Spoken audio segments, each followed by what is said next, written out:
Good morning, dear students. So today we will be continuing with the lesson on the face of it. Okay, already we have seen two characters, the major two characters in the story. One is Mr. Lamb and second is Derry. Here, Mr. Lamb is an old man. As I have said you, he is a lame man. He has lost one of his legs, and then Derry has a deformed face. And they start the conversation, and the setting is there on the stage setting is expressing that the incident is the setting is there on there in a garden, okay, an apple garden, a crab apple garden, and that is the Lamb is the owner of the garden, and Derry enters into it over the wall. And definitely it gives an impression that even Mr. Lamb tells that even though the gates are open, in spite of that he has jumped over it, and he tells that Derry affirms that I have entered inside not for the purpose of stealing something, okay, and then Lamb just refuted, telling that children come get inside, you are not a child. Okay, and you are maybe of 13, and then Derry corrects it as he is 14 years old. Okay, and it is there we had stopped. Okay, and 14th, but I have got to go now. So, and immediately as Lamb enters into a conversation, Derry wants to leave the place. Okay. And then he say goodbye. Mr. Lamb, nothing to be afraid of, just a garden, just me. Okay, so there is nothing to be worried about because it is a garden and you are there and I am here, and nothing to be worried about. So this is what he tells, and then Lamb want to continue the dialogue, continue the dialogue with the child, but we will see how it is. Derry, but I am not afraid, I am not afraid. Okay, people are afraid of me. Okay, so it's a contrasting, contradictory statement that he is making. He tells that he wanted to go outside. In the very beginning, we find that the boy was startled at the voice when he heard Lamb telling, "Mind the crab apples." Okay, and now Derry tells that I am not afraid. Okay, it is a contradictory statement that he is making. In spite of that. And we find that there is a real fear in him. Okay, that is why he tells goodbye and go away. And he tells that it is not me who is afraid of, but it is people who are around me is afraid of. And that is what he tells. And they continue. Okay, and then why should that be? Okay, to get a clarification regarding why people are just afraid of you. Okay. Derry, everyone is, it doesn't matter who they are or what they say.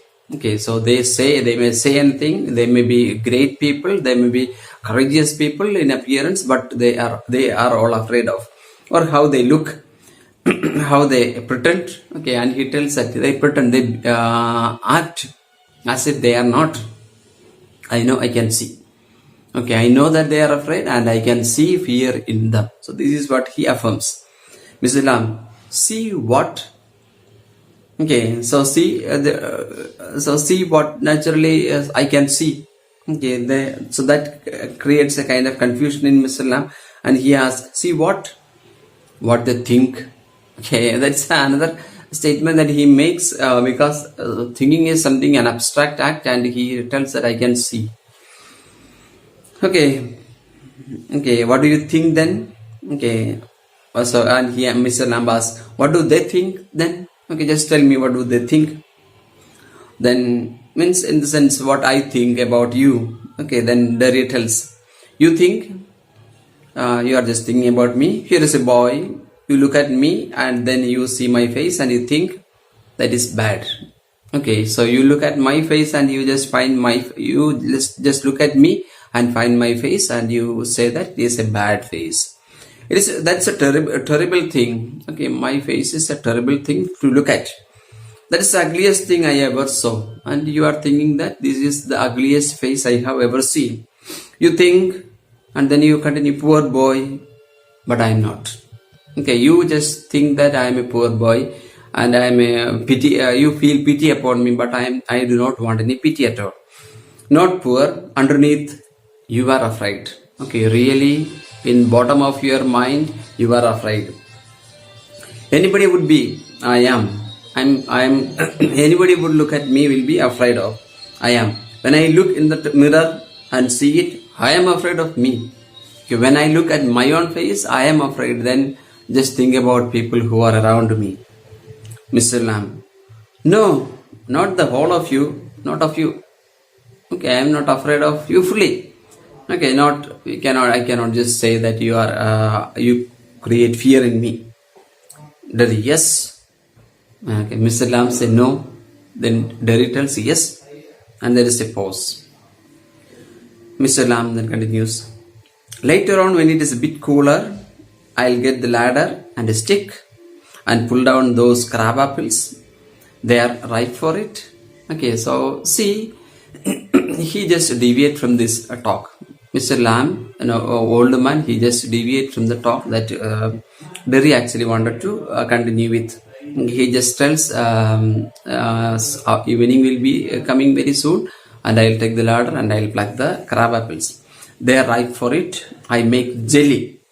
It's a good time of year, September. Look at them, orange and golden. That's magic fruit, I often say. Okay, so it's a very interesting fruit and it is very magic. Magic is there inside, but it is best picked and made into jelly. So those apples that fall down will give the best result. Okay, that is why he tells. Okay, after some time I'll pick up a ladder and pluck, and the best ones are those that fall down and that can be made into jelly. You can give me a hand. Give a hand means you can help if you want. You can help me. Then Derry is getting a bit strange in it and he just tells, what have you changed the subject for? Okay, why have you changed the subject? Okay, is there any particular reason for that? People always do that. So when I speak about my problem and people usually change their, or when I say that people are afraid of me, they change the topic. Why don't you ask me? Okay, why don't you ask anything about it? Why do you do what they all do and pretend it isn't true and it isn't there?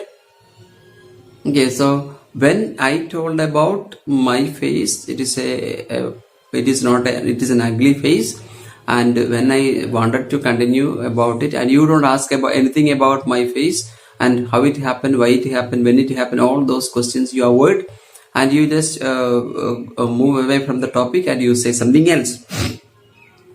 Okay. Isn't it true that I told my face is ugliest face, that you are thinking so? In case I see you looking and mind and get upset, okay, so your mind is getting upset because you are looking at me, I'll tell you don't ask me because you are afraid. Okay, so if you do not want to ask anything about it because you are afraid of it, afraid of me, and therefore you are not asking me anything about it. So I'm sure. So this is what he tells. Okay, and then what he tells, Mr. Lamb tells, you want me to ask, say so then? Okay, so should I ask something that is there in your mind, or you want me to ask some questions that are there in your mind as you think about me or about anyone else? Derry, I don't like being with people.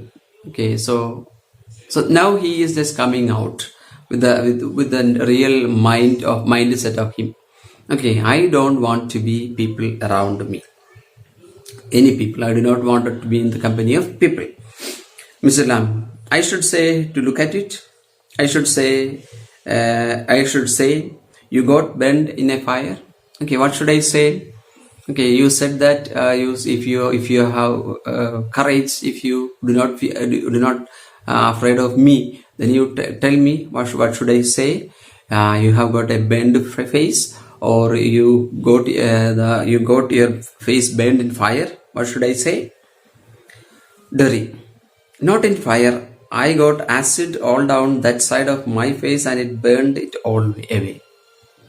Okay, so it is not a burn fire. It is actually the acid has eaten up my face, that side of my face was eaten by acid.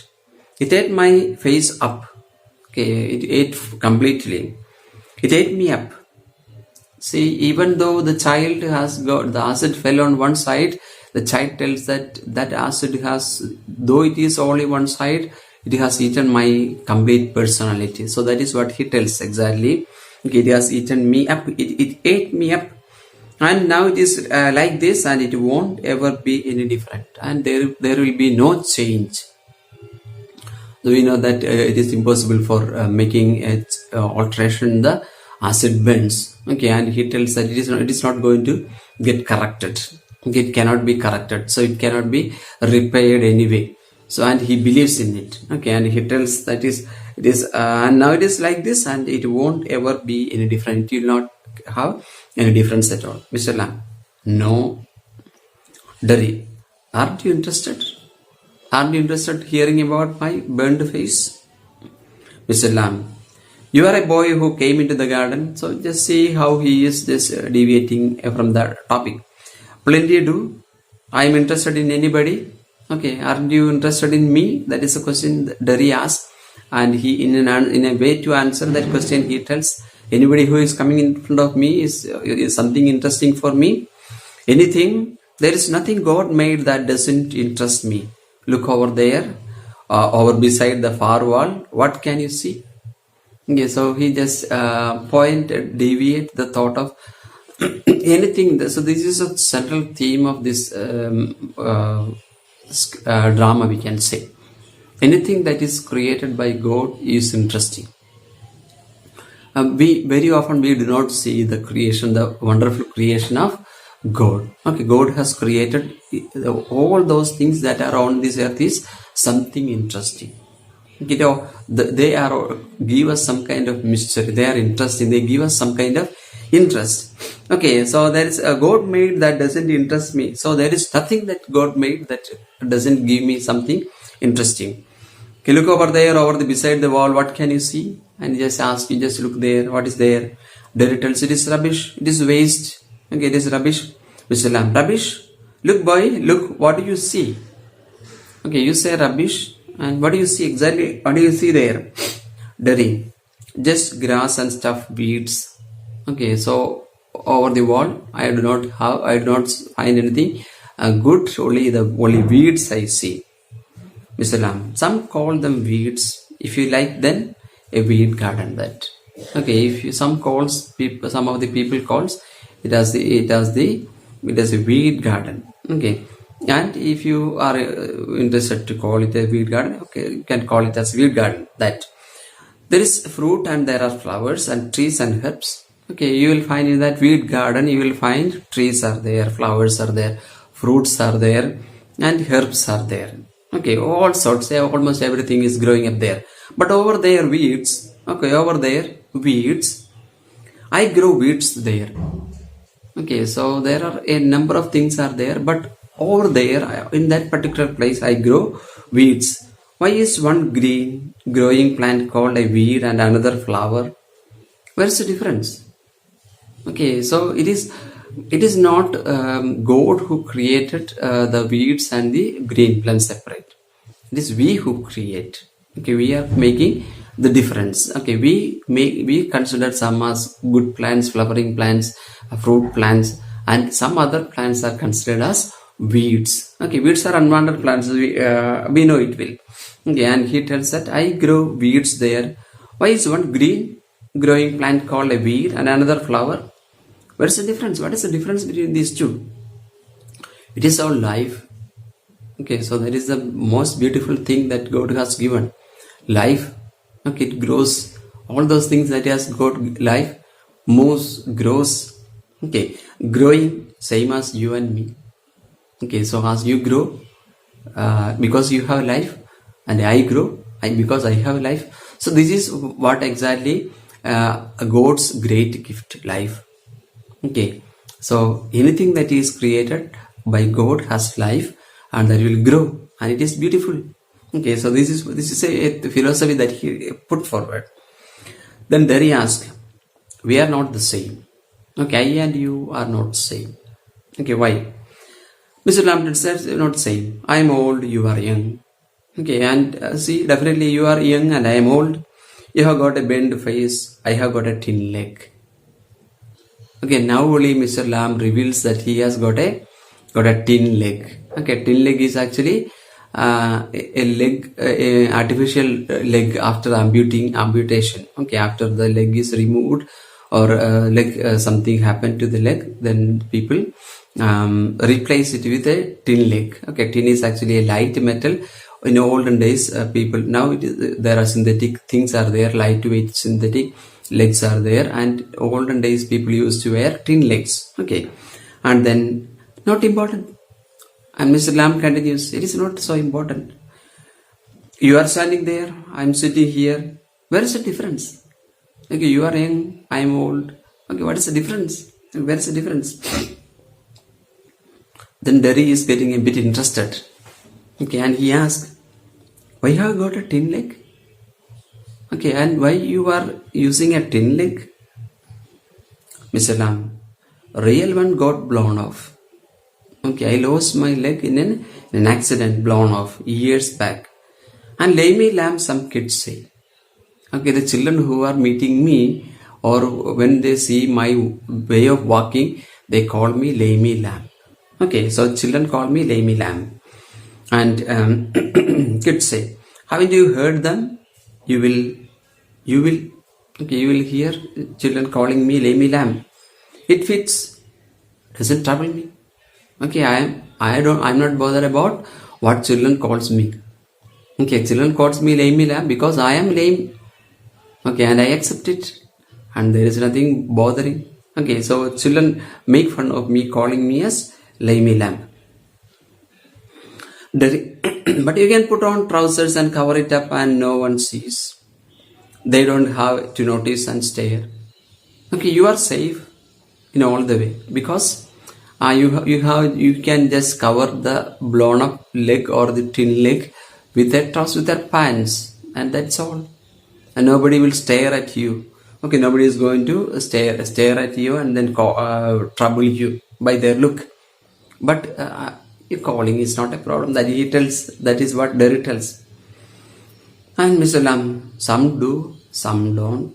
Okay, so some do not stare at me, some stare at me. Okay, they get tired of it. Okay, so when they stare at me for some long time, they'll get tired up, and in the end, okay, so this is actually what happens. So if they are looking at me for a longer time, naturally they will get tired up. Okay, and they will stop. There's plenty of other things to stare at. Okay, you look around. There are a lot of beautiful things that has been created by God. Then why should you look onto something that is not good? Okay, so this is what Mr. Lamb tells. Like my face. Okay, is it so? See, there is actually a very pessimist. He is not at all trying to find out what is said by Mr. Lamb positively. Okay, he is totally a pessimist who is only seeing the negative of it. He tells, like my face? Is it like my face? Okay. Mr. Lamb is correct. Like crab apples or the weeds or a spider climbing up a silken ladder or my tall sunflowers. Okay, there are a lot of beautiful things all around us onto which we should look at. Okay. Dirty things. Mr. Lamb, it's all relative. Beauty and the beast. Things, he just said. Or there are a lot of things to look at. These are all things, not life. He tells it is not life. These are things, lifeless things as he consider. Again, then it is all relative. Okay, relative is, it is, I think we have seen beauty is in the eyes of the beholder. Okay, one who looks at it. Okay, the beauty is at the eyes of the person who is looking at it. Okay, he tells beauty is relative. Okay, one may find it as interesting, some another person may find it as not interesting. Okay, Beauty and the Beast. Okay, that story is very common. How the beast, the beauty loved the beast. Okay, and how he comes back. Okay, these are all in the eyes of the beholder. Then he tells, what's that supposed to mean? You tell me, Beauty and Beast, you just tell me what I supposed to tell. Okay, so with this I just stop today's session and see this both these characters are very much interested. So means one is not so interested, Derry is not so interested, whereas Lamb is very much interested to talk, continue talking with this child, and he is just taking time to express his world vision into this child. Okay, and just try to find out beauty around the world, okay, around us. Thank you very much.